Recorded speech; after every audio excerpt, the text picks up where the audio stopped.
After mag-lunch dinner, ayan, ang aking mga alaga, pupunta kami sa Leuven para mag-terrace. Come and join us!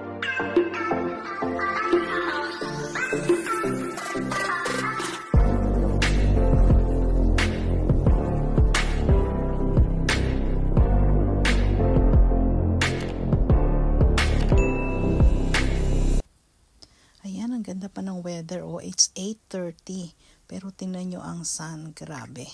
Tingnan nyo, sikat na sikat ang araw. 8:30 na ng gabi. Kaya, nagplano kaming pumunta rito para mag-ikot-ikot muna sa Leuven. Ayan, meron sariling beer factory ang Leuven. Actually, Stella, something like that, yung kanilang beer.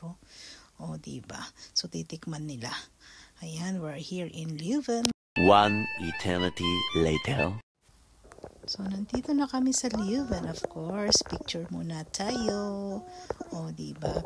Picture. At lalakad tayo. Pupunta tayo dito sa kanilang square, sa may market. At look, ang gusto ko dito sa Leuven ay ang kanilang, ayan yung magandang City Hall. City Hall yan ha. Ang ganda-ganda. Ang dami-daming ukit. Grabe.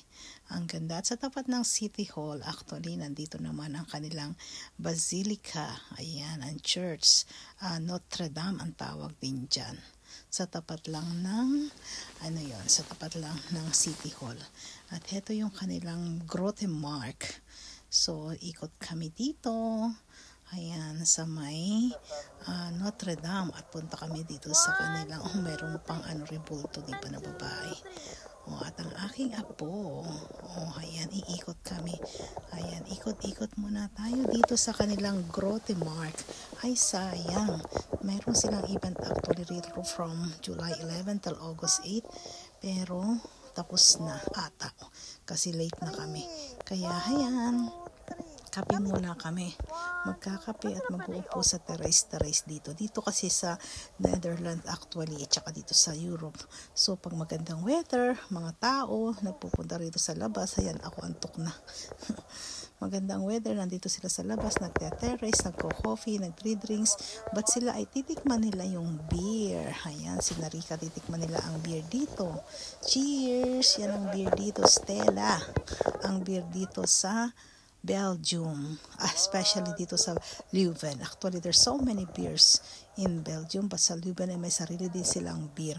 Bawat place ata dito sa Belgium may beer. O, di ba, pero kami kape-kape lang. O, ayan, ang aking apo, naboboard na.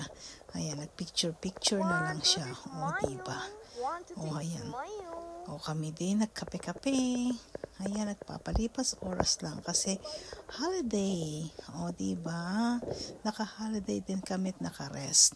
O, halika na, CR muna tayo bago tayo pauwi na rin tayo.